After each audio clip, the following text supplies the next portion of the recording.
오늘의 말씀입니다. 르우벤 자손과 갓 자손은 힘이 많은 가축대를 가졌더라. 그들이 아셀 땅과 길앗 땅을 본즉 그곳은 목축할 만한 장소인지라.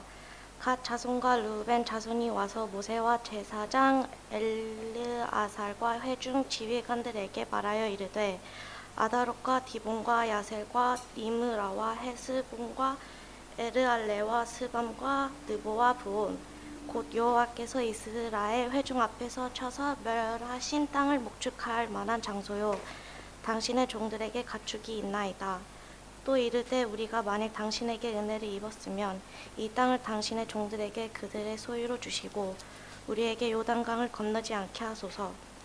모세가 갓 자손과 르우벤 자손에게 이르되 너의 형제들은 싸우러 가거늘 너희는 여기 앉아 있고자 하느냐. 너희가 어찌하여 이스라엘 자손에게 낙심하게 하여서 여호와께서 그들에게 주신 땅을 건너갈 수 없게 하려 하느냐. 너희 조상들도 내게 가데스바네아에서 그 땅을 보라고 보냈을 때에 그리하였었나니 그들이 에스골 골짜기에 올라가서 그 땅을 보고 이스라엘 자손을 낙심하게 하여서 여호와께서 그들에게 주신 땅으로 갈 수 없게 하였으니라. 그때 여호와께서 진노하사 맹세하여 이르시되 애굽에서 나온 자들이 20세 이상으로는 한 사람도 내가 아브라함과 이삭과 야곱에서 맹세한 땅을 결코 보지 못하리니 이는 그들이 나를 온전히 따르지 아니었음이니라. 그러나 그나스 사람 여분네의 아들 갈렙과 둔의 아들 여호수아는 여호와의 온전히 따랐느니라 하시고 여호와께서 이스라엘에게 진노하사 그들에게 40년 동안 광야에 방황하게 하셨으므로 여호와의 목전에 악을 행한 그 세대가 마침내 다 끊어졌느니라. 보라, 너희는 너희의 조상의 대를 이어 일어난 죄인의 무리로서 이스라엘을 향하신 여호와의 노를 더욱 심하게 하는도다. 너희가 만일 돌이켜 여호와를 떠나면 여호와께서 다시 이 백성을 광야에 버리시리니 그리하면 너희가 이 모든 백성을 멸망시키리라. 네.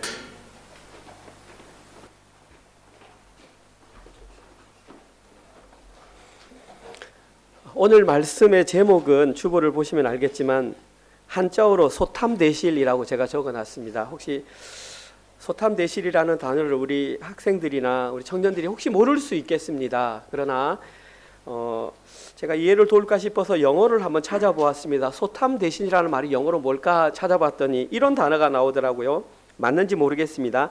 penny wise, 그 다음에 pound foolish. 말 그대로 그냥 해석을 하면 적은 돈에는 굉장히 현명한데 큰 돈에는 아주 멍청하게 반응한다, 그런 영어인 것 같습니다.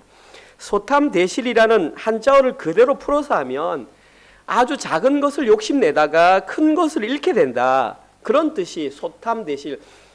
대부분 우리 성인들은 이 단어를 잘 아실 것입니다. 우리 청년들이나 청소년들은 왜 한자어를 했지 하지 마시고 한번 집중해서 들어보시기 바랍니다. 대부분의 한자어 사자성어에는 거기에 따른 유래가 있습니다. 그러니까 왜 이 단어가 생겼는지 그런 유래가 있는데 이 소탐대실이라고 하는 단어에도 유래가 있습니다. 대부분의 한자어 고사성어에는 우리 한국이 아니라 중국의 유래가 있죠. 이 단어도 중국에서 왔습니다. 옛날 중국에 전국시대라고 있었는데 시간적으로 하면 기원전 476년경에서 221년경에 존재했던 여러 나라, 그러니까 한 나라로 통일되기 전에 여러 나라가 있었는데 그 중에 두 나라, 진나라라고 하는 나라와 촉나라라고 하는 두 나라 사이에 있었던 일입니다. 제가 간략하게 말씀드리면 진나라에 해왕이라는 사람이 있었는데 그 사람이 촉나라를 너무나 정복하고 싶었습니다. 그래서 여러 번 그 나라를 정복하려고 시도했는데 그 촉나라가 지역상 험준한 지역입니다. 지금 중국어로 말하면 서쪽 지역에 정복하기가 좀 힘든 그 지역에서 너무 힘들어서 어떻게 하면 저 나라를 정복할 수 있을까 고민하다가 한 가지 꾀를 냈습니다. 그 꾀가 뭐냐 하면 촉나라 임금이 선천적으로 욕심이 많은 사람인 것을 알게 되었습니다. 그러니까 이 사람의 욕심을 이용해야 되겠다 생각을 하고 꾀를 냈는데 어떤 꾀를 냈냐 하면 자기 나라에 있는 사람들에게 그 나라에는 옥이 굉장히 많이 났나 봅니다. 그래서 옥으로 황금이 아니고 송아지를 옥으로 만들고 그 속을 비우라고 했습니다. 그리고 그 안에다가 각종 금은 보화를 넣어서 그것을 그 총나라 사람 왕에게 바치겠다라는 소문을 내라고 그랬습니다. 그래서 그 소문이 총나라 군주에게까지 들어갔습니다. 그런데 마침 총나라 군주가 그 소문을 들었을 때에 진나라에서 보낸 사신이 그 나라에 도착해서 임금님, 우리나라 임금님이 당신께 이런 선물을 준비하고 있습니다. 그러면서 선물 목록을 딱 보여줬습니다. 그러니까 그 목록을 보니까 욕심이 안 그래도 많은데 자기가 갖고 싶은 금은 보화가 있으니까 눈이 확 크게 뜨인 겁니다. 그러면서 제게 한 가지 걱정이 있는데 어떻게 하면 좋죠? 그랬더니 걱정이 뭐냐 그랬더니 이 선물을 가지고 당신 나라 오는데 길이 너무나 험합니다. 마차와 이런 걸 싣고 와야 되는데 도저히 우리가 이 길을 건너올 수가 없습니다. 그랬더니 아무 걱정하지 마라. 내가 그 보화를 잘 가져올 수 있도록 길을 확 닦아주겠다. 그렇게 말했습니다. 그래서 신하들에게 명령을 해가지고 우리나라에 들어오는 길을 넓게 만들어라 했습니다. 그랬더니 신하들이 안 됩니다. 지금 우리나라가 이렇게 온전하게 유지되는 이유가 이 길 때문인데 이 길을 넓혀버리면 상대국이 들어옵니다. 필요 없다. 그냥 선물 가져온다고 하는데 길을 평평하게 만들라고 했습니다. 그래서 거기 동원된 인부들이 백성들이 그 일을 하면서도 이러면 안 되는데 했지만 이미 금은보화에 눈이 멀어 있었던 총나라 군주는 그 얘기가 들어오지 않았습니다. 결국 진나라 사신이 그 금은보화를 마차에 싣고 막 들어왔습니다. 그 얘기가 총나라 군주에게 들어가니까 군주는 버선발로 도성 입구까지 나와가지고 직접 그것을 받아가려고 딱 하는 찰나 그 뒤에 따라왔던 수만 명의 진나라 군사들이 총나라 군주를 비롯해서 그 모든 사람을 다 잡아버렸습니다. 결론적으로 총나라 군주는 적은 보물을 얻으려고 하다가 나라 전체를 잃고 말았습니다. 여기에서 유래된 말이 소탐대실이라고 하는 단어입니다. 어떻습니까? 이 유래를 들어보시니까 이 총나라 군주의 상황이 좀 어떤 것 같습니까? 너무나 어이가 없지 않습니까? 어떻게 그 조그만한 그 보물을 얻겠다고 그 나라를 잃어버릴 수 있을까요? 그런데 의외로 저희들이 살아가는 현실의 삶 가운데에 이런 선택을 하는 사람들이 아주 많습니다. 여러분들도 한번 곰곰이 생각해 보십시오. 그런데 더 심각한 것은 우리의 영적인 신앙생활 가운데에서도 이러한 소탐대실로 인해서 무너지는 사람들이 아주 많습니다. 특별히 오늘 방금 우리 나영자매가 읽었던 그 본문에 이 소탐대실로 인해서 아주 불행한 결말을 맞게 된 사람들이 등장합니다. 그 사람들이 바로 누구냐 하면 오늘 본문에 등장하는 르벤 자손과 갓 자손들이 이 가나안 입성을 바로 눈앞에 줬습니다. 이제 한 달, 어쩌면 일주일 있으면 그들이 요단강만 건너가면 그 땅을 들어가는 건데 이 소탐대실로 인해서 그 땅에 들어가지 못하는 그런 안타까운 내용이 오늘 본문에 기록되어 있습니다. 그리고 이 내용은 지금 이 시대를 성도로 살아가는 저와 여러분들에게 어떻게 하면 그와 같은 실수를 범하지 않을 수 있는지 거기에 대한 해답이 오늘 본문에 나와 있습니다. 예배 참석하신 분들은 그 해답을 꼭 찾고 돌아가시기 바랍니다. 오늘 저희들이 첫 번째로 살펴보아야 할 내용은 주보에 보시면 나와 있습니다. 이들이 얻으려고 했던 적은 것, 한자로 말하면 소탐, 그거 무언가 한번 살펴봅시다. 오늘 본문 32장 1절과 5절에 그 내용이 나와 있습니다. 제가 다시 읽어봅니다. 르벤 자손과 갓 자손은 힘이 많은 가축대를 가졌더라. 그들이 야셀 땅과 길르앗 땅을 본즉 그곳은 목축할 만한 장소인지라. 갓 자손과 르벤 자손이 와서 모세와 제사장 엘르아셀과 회중 지휘관들에게 말하여 이르되 아다롯과 디본과 야셀과 니므라와 헤스본과 엘르알레와 스밤과 느보와 부온 곧 여호와께서 이스라엘 회중 앞에서 쳐서 멸하신 땅은 목축할 만한 장소요 당신의 종들에게는 가축이 있나이다. 또 이르되 우리가 만일 당신에게 은혜를 입었으면 이 땅을 당신의 그들의 소유로 주시고 우리에게 요단강을 건너지 않게 하소서. 1절에서 5절에 그들이 무엇을 요구했는지 그 내용이 나와 있습니다. 가장 먼저 살펴보아야 할 내용은 2절입니다. 2절에 보면 이 갓 자손과 르벤 자손이 누군가를 찾아갔습니다. 누구를 찾아갔는지 보시면 당연히 모세를 찾아가고 제사장 엘라를 찾아갔는데 그 뒤에 보면 회중의 지휘관들을 찾아갔다고 말했습니다. 이스라엘에 어떤 일이 생겼을 때에 모세를 찾아가고 엘르아사를 찾아가는 것은 당연한 일입니다. 그런데 왜 그들이 회중 지휘관들을 찾아갔을까요? 그들을 불렀을까요? 여기에서 우리가 알 수 있는 것은 회중 지휘관들에게 뭔가 양해를 구해야 될 일이 있다는 것입니다. 뭔가 사정해야 될 일이 발생했다는 것이죠. 그들이 사정했던 내용은 5절에 나와 있습니다. 오늘 보면 5절에 보면 이렇게 나와 있습니다. 그들이 얻으려고 했던 것, 또 이르되, 두 가지입니다. 우리가 만일 당신에게 은혜를 입었으면 첫 번째, 이 땅, 여기는 가나안 땅 들어가기 전입니다. 요단 동편입니다. 요단 동편 땅을 당신의 종들, 우리들, 르벤 자손, 갓 자손들에게 소유로 주십시오. 이게 첫 번째 요구사항. 두 번째 요구사항, 우리에게 요단강을 건너지 않게 해주세요. 이게 두 번째 요청사항입니다. 첫 번째 요청사항은 이 요단 땅을 우리의 소유로 달라. 원어로 보면 우리에게 붙잡힌 것, 다른 말로 말하면 재산, 산업으로 달라, 이 말입니다. 두 번째 요청사항은 이 요단강을 안 건너가게 해달라. 쉽게 제가 말씀드리면, 지금 이들은 요단강을 건너서 정복 전쟁을 해서 요단 서편 땅을 차지해야 되는데, 우리는 여기서 멈추고 정복 전쟁에 참가하지 않게 해달라, 이렇게 요청했던 것입니다. 이들은 공동 운명체입니다. 같이 죽고 같이 살아야 되는데 지금 여기 머물러서 안 건너가겠다라는 것입니다. 쉽게 말해서 자기들만 생각하는 굉장히 이기적인 요구를 지금 여기에서 하고 있다는 것입니다.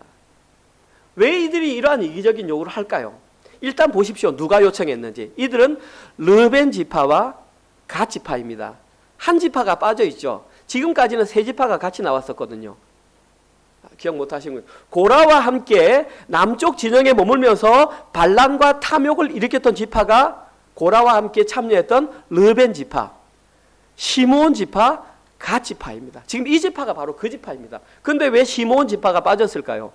바알 부올 사건 때 한 자리에서 24,000명이 죽어버렸습니다. 지금은 손을 들 형편이 아닙니다. 그러니까 나머지 두 지파가 지금 손 들고 나섰던 것입니다. 그리고 여기에서 중요한 것은 지금 요단 동편 땅을 따려고 하는 것은 하나님의 뜻과는 전혀 일치하지 않는 내용입니다. 우리는 이미 민수기 25장에서 땅 분배 원리가 어떠한지 하나님의 말씀을 들었습니다. 말씀 묵상을 같이 하신 분들은 잘 아실 것입니다. 민수기 26장 52절에서 56절 한번 들어보십시오. 여호와께서 모세에게 말씀하셨습니다. 이 명수대로, 인원수대로 땅을 나눠 기업을 삼게 하라. 보십시오. 수가 많은 자에게는 기업을 많이 줄 것이요, 수가 적은 자에게는 기업을 적게 줄 것이니 그들이 계수된 수대로 각기 기업을 주되. 첫 번째 원칙은 사람이 많은 지파에게는 땅을 넓게 주라는 겁니다. 인원수가 살아야 되니까. 근데 두 번째 보십시오. 그런데 오직 그 땅을 어떻게 땅을 선택하냐면 제비 뽑아 나누어 그들의 조상 지파의 이름을 따라 얻게 할지라. 보십시오. 그 다소를 막론하고 인원수가 많든지 적든지, 인원수가 많으면 힘이 있으니까 우리가 저 땅 차지할 거야 못하게 한다는 거죠. 모든 것은 제비를 뽑아서 다소를 막론하고 그들의 기업을 제비 뽑아 나눌지니라. 이것이 하나님의 땅 분배 원리입니다. 땅의 위치는 제비를 뽑아서 땅의 크기는 인원수에 비례하게 하나님께서 너무나 확실하게 분배 원칙을 알려주셨습니다. 따라서 만약에 요단 동편 땅이 하나님께서 허락하신 약속의 땅이었다라고 가정을 한다면, 그것이 하나님의 땅이었다면 이 땅을 차지하는 원칙은 제비를 뽑아야 됩니다. 그래서 그 주인을 결정하는 것이 맞습니다. 그런데 지금 르벤 지파와 갓 지파는 이 모든 원리를 다 무시하고 오직 자신의 이익을 위해서, 나 여기가 좋으니까 이 땅 안 건너가게 해주세요, 지금 이 말을 하고 있는 것입니다. 그런데 더 중요한 것은 이들이 원했던 두 번째 요청이 어마어마하게 무서운 요청이라는 것입니다. 이들이 요청했던 두 번째 내용은 이 땅을, 이 요단강을 건너지 않게 해달라는 것입니다.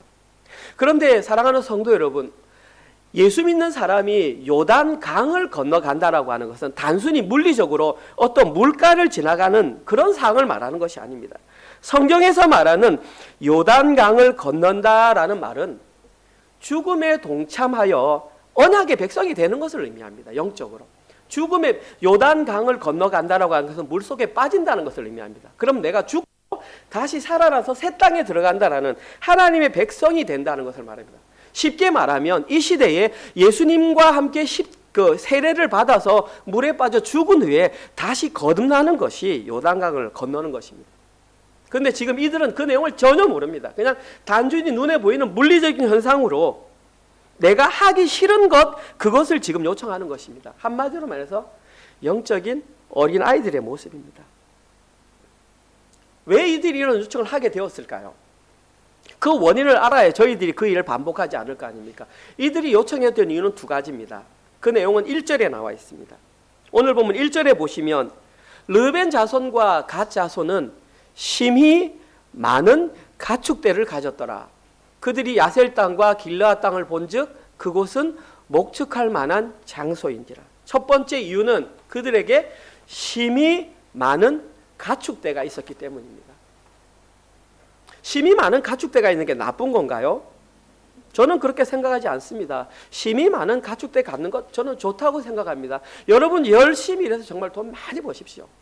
그런데 문제는 이걸 통해서 자기들이 하나님 앞에 나아가지 못한다면, 장애가 된다면 한번 생각해 봐야 된다는 것입니다. 여기에 기록된 심히라는 단어는 엄청나다라는 뜻입니다. 그리고 많은이라는 원래 원어의 뜻은 크다, 우두머리, 넓은 이런 뜻입니다. 그래서 이걸 합쳐서 말하면 이들에게는 엄청나게 큰 무리의 가축이 있었다 이 말입니다. 또한 여기에 사용된 가축이라는 단어는 단순히 소나 양을 말하는 것이 아니라 가축이라는 단어 자체가 두 단어가 연결되어 있습니다. 하나는 사다라는 단어와 하나는 소유라는 단어가 합쳐져서 소유된 어떤 물건, 산 물건 이런 뜻입니다. 다시 말해서 이들에게 심히 많은 가축이 있었다는 것은 소나 양도 많이 있었지만 그 외에 엄청난 다른 소유물도 있었다는 것을 알 수 있습니다. 이들은 이러한 풍부한 소유가 자기들에게 있었기 때문에 이 소유와 함께 그 땅에 머물고 싶은 욕구가 마음속에 생겨났다는 것입니다. 마치 아브라함과 롯이 이 땅을 할래 저 땅을 할 때 롯이 소돔과 고모라 땅이 풍성해 보여서 선택했던 것처럼 이들은 그 땅을 선택하고 싶어 했던 것입니다. 그리고 이들이 이 땅에 머물려 했던 두 번째 이유는 그들이 눈에 보기에 그 땅이 목축하게 좋은 장소였기 때문입니다. 여기서 중요한 단어는 본즉이라고 하는 단어입니다. 이 단어는 보다라고 하는 단어인데, 보다라고 하는 단어는 여러 가지가 있는데 여기서는 라아라고 하는 단어가 사용되었습니다. 이 라아라고 하는 단어는 그냥 쑥 훑어가면서 눈에 보이는 씨를 말하는 것이 아니라 집중해서 주목해서 바라본 상태, 그것을 라아라고 합니다. 이게 무슨 말이냐 하면 이스라엘 백성은 역시 열심히 동쪽 요단 동편을 전쟁을 하고 있을 때에 이 지파들은 이 지역이 우리가 살기 좋을까 안 좋을까 어떻게 하면 머물 수 있을까 그렇게 쳐다봤다는 것입니다. 그렇게 쳐다보면서 이것이 우리가 살기에 좋은 땅이구나라는 마음이 들어서 위에 두 가지 이유를 들어서 이 땅에 머물고 요단강을 건너지 않겠다라고 요청했던 것입니다. 이것이 바로 그들이 원했던 소탐의 실체입니다. 자, 그러면 모세는 어떻게 해야 될까요? 이들의 요청에 대해서 당연하게 오늘 본문 6절 이하에 기록된 대로 단호하게 거절을 했습니다. 단호하게 거절하는 것이 맞죠. 하나님 뜻이 아니기 때문에. 그런데 그들이 여기서 멈췄다면 모든 문제는 다 같이 건너가면 됐습니다. 그런데 이들은 한번 거기에 눈이 딱 꽂히니까 마음이 바뀔 생각이 없는 것입니다. 왜냐하면 너무나 견물생심, 너무나 좋아 보이니까 포기할 수가 없는 것입니다. 이들이 자아낸 방법은 뭐냐 하면 모세를 설득하는 것이었습니다. 오늘 읽지는 않았지만 16절과 19절에 보면 이들이 모세를 설득한 내용이 나옵니다. 어떻게 설득했냐 하면 이렇게 합니다. 들어보십시오. 알겠습니다. 모세 선생님, 우리가 못 들어가면 이렇게 하겠습니다. 먼저 우리 자녀와 우리 가축들을 위해서 우리를 지어 놓겠습니다. 그럼 이들이 안전할 거 아닙니까? 그러면 우리 장정들은 그때 무장을 하고 칼을 들고 우리가 먼저 강을 건너가서 전쟁을 한 이후에 이기고 나서 돌아와서 이 땅을 우리 땅으로 하겠습니다. 그 제안이 어떻습니까? 좀 그럴싸하지 않습니까? 당연히 모세도 받아들였습니다.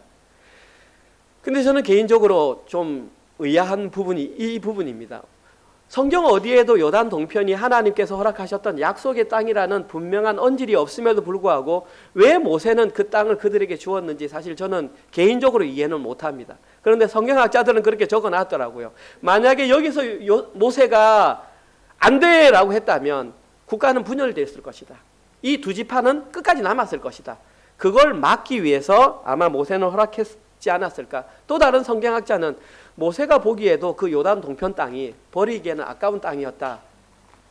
뭐 이건 추측입니다. 저는 어떤 이유든 상관없이 이들에게 그 땅을 주었다는 것은 좋은 결과는 아니라고 봅니다. 그리고 여기서부터 불행이 시작되었고 이들은 이 소탐을 의지하는 것을 여기서부터 시작했던 것입니다. 이것이 첫 번째 내용입니다. 오늘 본문 살펴볼 두 번째 내용은 그럼 과연 이들이 잃어버린 것은 무엇인가? 한자어로 말하면 대실은 무엇인가? 여러 가지 본문이 있겠지만 오늘 본문을 한번 찾아보겠습니다. 32장 10절에서 12절 내용입니다.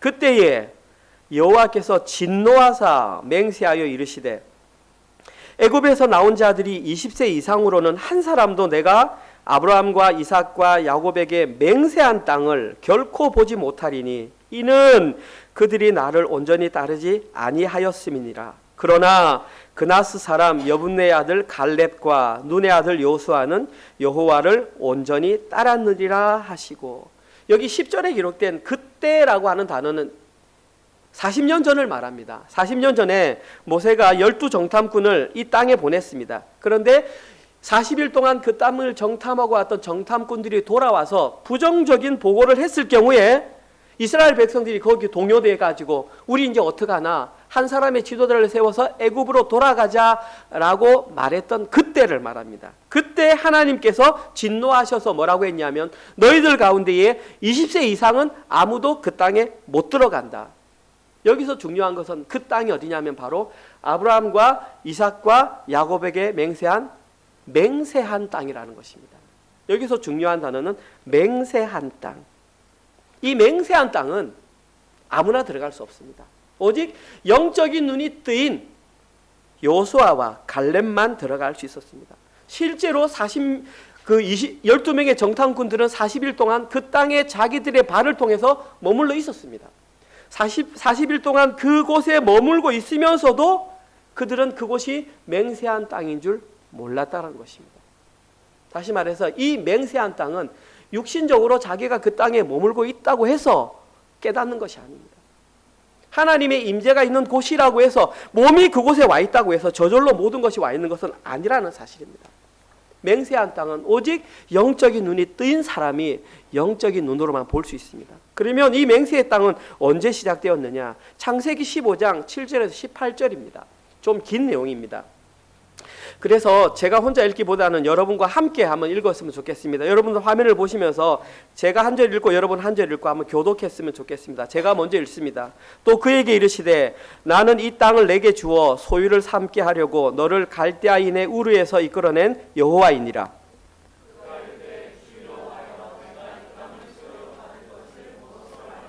여호와께서 그에게 이르시되 나를 위하여 3년 된 암소와 3년 된 암염소와 3년 된 수량과 산비둘기와 쥐비둘기 새끼를 가져올지니라.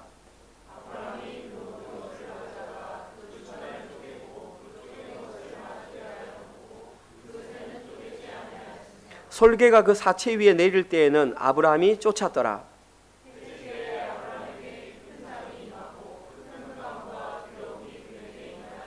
여호와께서 아브라함에게 이르시되 너는 반드시 알라. 네 자손이 이방에서 객이 되어 그들을 섬기겠고 그들을 400년 동안 내 자손을 괴롭히리니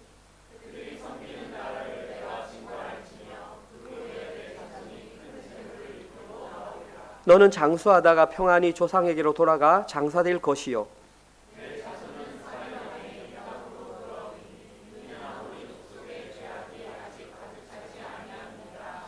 해가 져서 어두울 때에 연기 나는 화로가 보이며 타는 횃불이 쪼갠 고기 사이로 지나더라. 여호와께서 아브라함과 더불어 언약을 세워 이르시되 내가 이 땅을 애굽부터 그 큰 강 유브라데까지 내 자손에게 주노니. 이 내용은 하나님께서 아브라함과 약속의 땅, 맹세한 땅, 언약의 땅을 주겠다라고 약속한 바로 그 현장입니다. 지금 그 현장에서 아브라함은 하나님으로부터 이 땅을 네 자손에게 주겠다. 그러나 당장이 아니라 400년이 지난 후에 4대가 지나서 거기서부터 귀한 물건을 가지고 돌아올 그때 주겠다. 지금 이스라엘 백성들이 요단강을 건너기 직전에 지금 하는 내용과 완전히 일치합니다.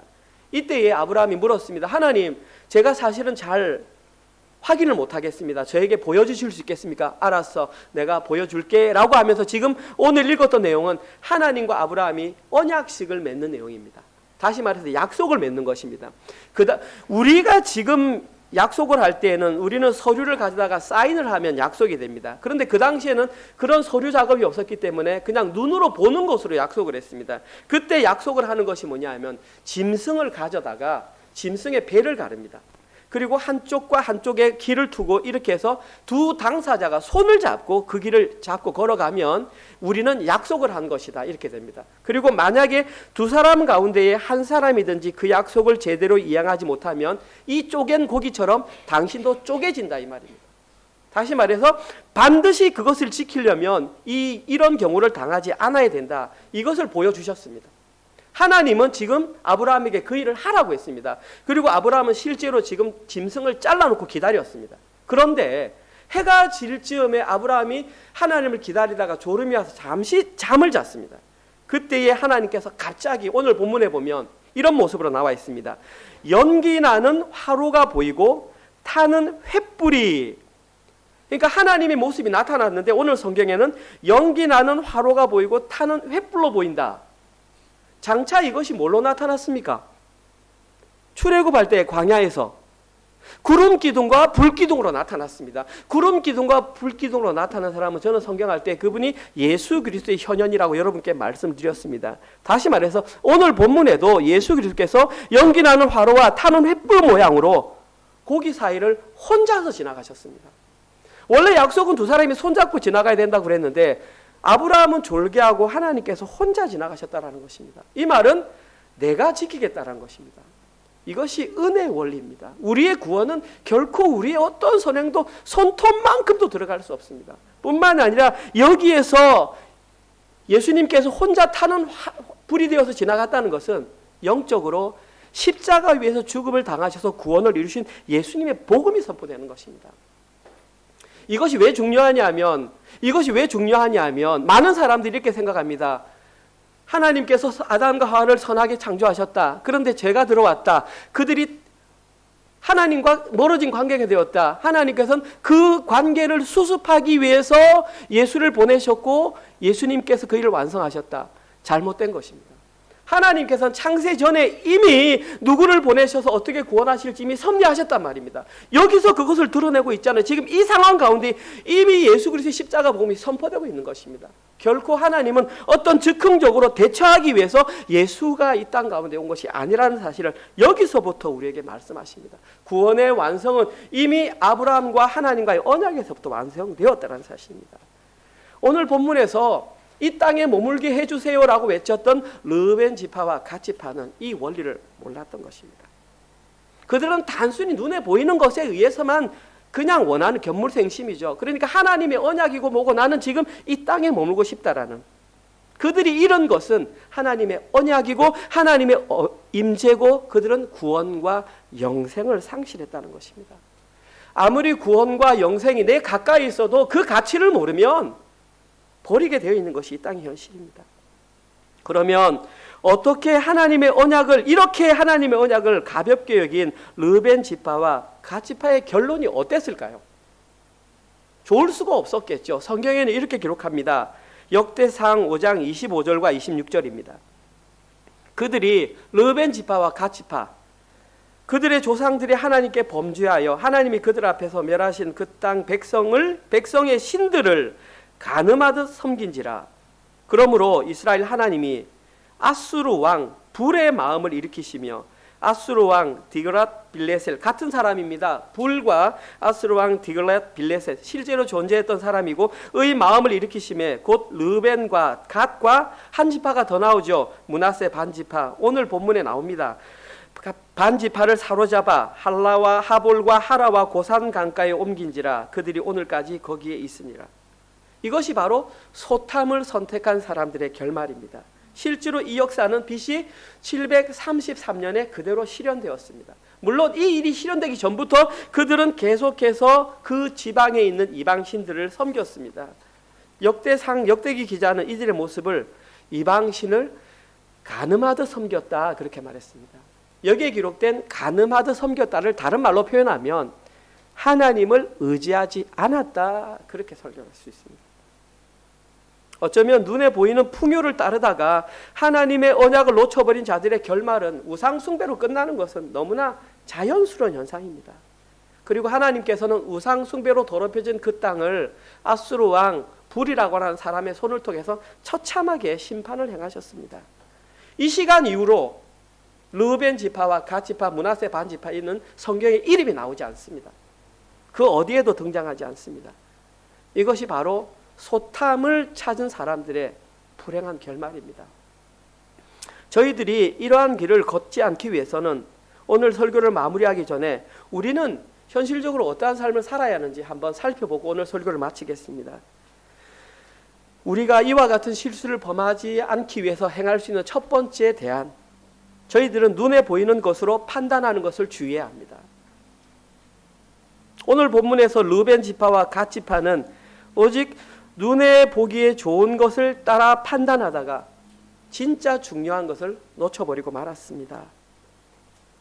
설교 중간에 말씀드렸지만 그들에게 주어진 풍요로움이 오히려 그들이 하나님께 가는 길에 장애물이 되고 말았다는 것입니다.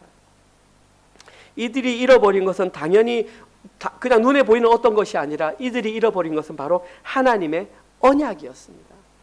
하나님의 언약을 잃어버렸다는 것은 이들이 하나님의 백성에서 멀어졌다는 사실을 의미합니다. 아브라함 당시에 그리고 구약 시대에는 하나님의 백성이 될 수 있는 비결은 육신적으로 아브라함의 아들, 이삭의 아들, 야곱의 아들로 태어나는 것이 하나님의 백성이 되는 것이었습니다. 그런데 여기서는 그들은 그러한 것을 하지 못했습니다. 다시 말해서 이들은 하나님께서 자신에게 주어진 눈에 보이는 물질적인 풍요가 오히려 하나님의 백성으로 살아가는데 방해가 되고 말았습니다. 따라서 저희들이 이와 같은 실수를 반복하지 않기 위해서는 눈에 보이는 것만으로 판단해서는 안 됩니다. 왜 유혹이 안 되겠습니까? 그런데 너무나 안타까운 사실은 지금 이 시대의 교회에서 눈에 보이는 것으로 모든 것을 판단하는 현상이 점점점 일반화되고 있다는 사실입니다. 너무나 많은 사람들이 물질적인 풍요, 예를 들면 그 교회는 얼마나 많은 사람들이 모이는가, 교회 건물은 어떠한가, 그 교회 헌금 액수는 어떠한가, 이것으로 하나님의 복을 받았다, 복을 받지 못한다라는 그런 것으로 쉽게 판단한다는 것입니다. 그러나 사랑하는 저희 은혜를 교회 성도님들은 여기에 미혹되어서는 안 됩니다. 왜냐하면 교회의 진짜 존재 가치는 물질의 풍요가 아니라 하나님의 언약과 하나님의 임재로 결정되는 것이기 때문입니다. 다시 한번 말씀드릴게요. 교회의 존재 가치는 물질적인 풍요가 아니라 하나님의 임재, 하나님의 언약으로 결정되는 사실을 꼭 기억하시기 바랍니다. 하나님의 임재가 있는 교회에서는 더 이상 물질적인 풍요가 어떤 영향력도 발휘하지 말아야 합니다. 당연히 말씀드렸지만 물질적인 풍요가 있는 것은 좋고 편리한 현상은 맞습니다. 그러나 그것이 어떤 중요한 결정적인 영향력을 발휘하지 못하도록 해야 합니다. 그리고 이것은 우리 개인에게도 그대로 직결됩니다. 여러분 개인이 살아갈 때에 그 개인이 가진 물질적인 풍요함이 여러분의 인생에 어떠한 영향력도 발휘하지 못하도록 여러분들이 물질을 통제해야 합니다. 물질에 통제되는 순간 모든 것은 잃어버립니다.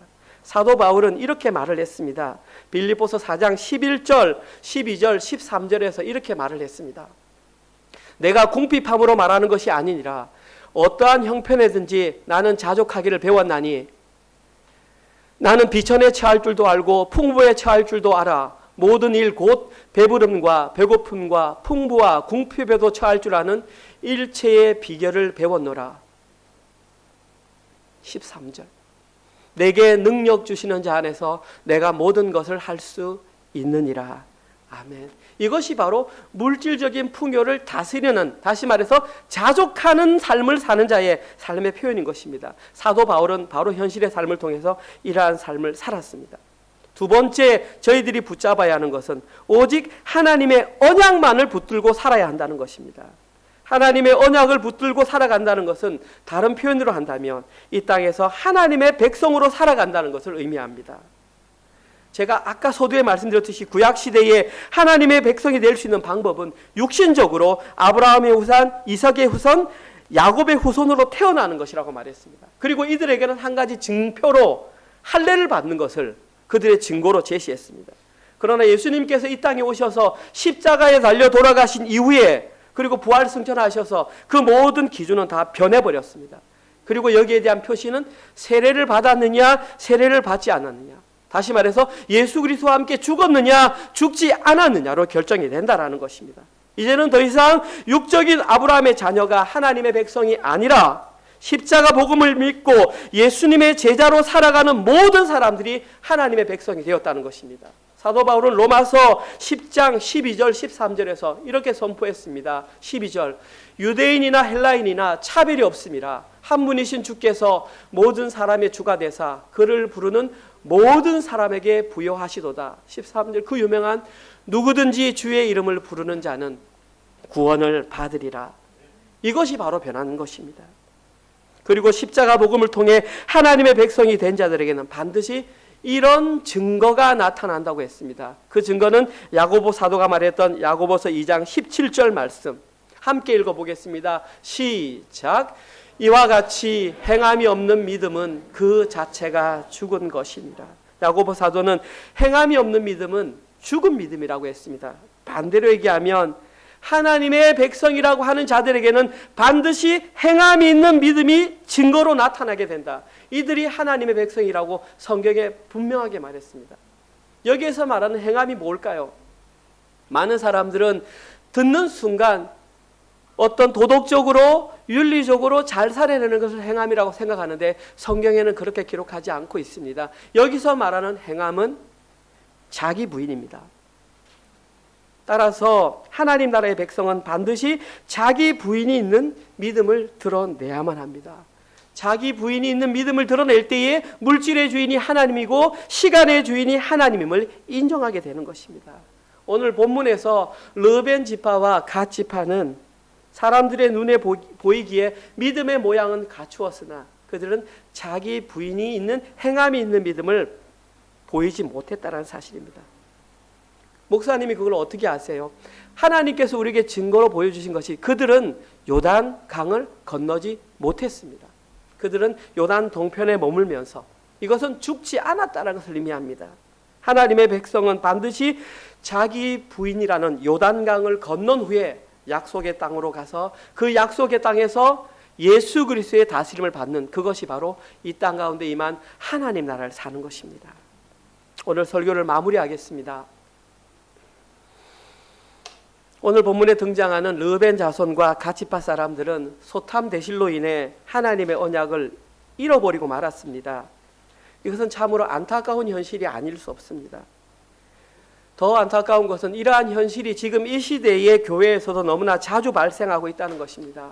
너무나 많은 성도들이 눈에 보이는 물질의 풍요를 복의 결과물로 인정하고 그것을 우상처럼 섬기는 현상이 여전히 실현되고 있다는 것입니다.